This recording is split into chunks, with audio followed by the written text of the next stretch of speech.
Yes, I have talked so far of what I would call the traditional system, which still exists in France, of course. The traditional system, which was built at the time of the Revolution and which has developed throughout the 19th and 20th century. But more recently, in the middle of the 20th century, an important development occurred.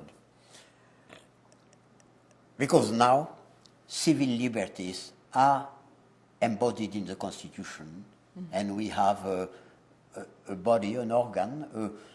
I hesitate to say that it is a court which has the power to control the conformity of statutes with the Constitution. So I must say a word about that.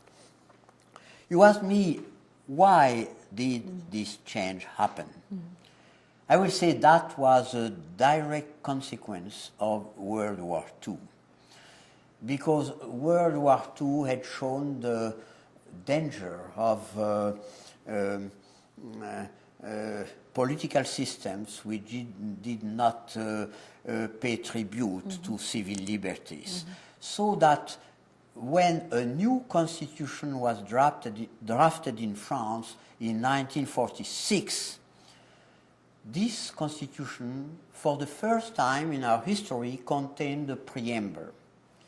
And I want to read this preamble because it's very typical. Preamble of the Constitution of 1946, just after the war. In the morrow of the victory achieved by the free peoples over the regimes that had sought to enslave and degrade humanity, the people of France proclaim anew that each human being, without distinction of race, religion, or creed, possesses sacred and inalienable rights. They solemnly reaffirm the rights and freedoms of man and the citizen enshrined in the Declaration of Rights of 1789 and the fundamental principles acknowledged in the laws of the Republic. They further proclaim, as being especially necessary to our times, the political, economic, and social principles enumerated below. That was an important change, because for the first time, the Constitution, not in its main body, but in a preamble, contained proclaimed some fundamental rights, some civil liberty. That was a complete novelty in France. And it was, as we can see, the direct consequence of World War II. So this preamble first refers to the Declaration of 1789. He also refers to general principles which can be deduced from the laws of the Republic. I mean the general principles which are already in our body of legislation. And third, the preamble enumerates some new social and economic rights, especially necessary to our times.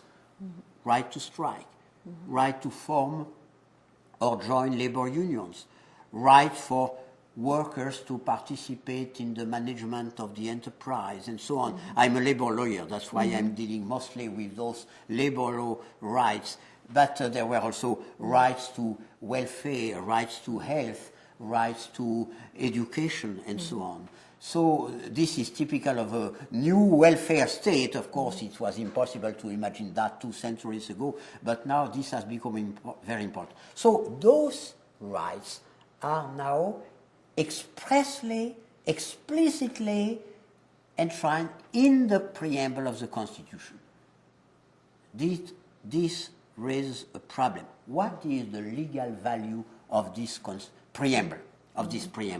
Because so far, many rights were already in the Declaration of 1789, but I said they had no legal value because the Declaration has never been a piece of legislation.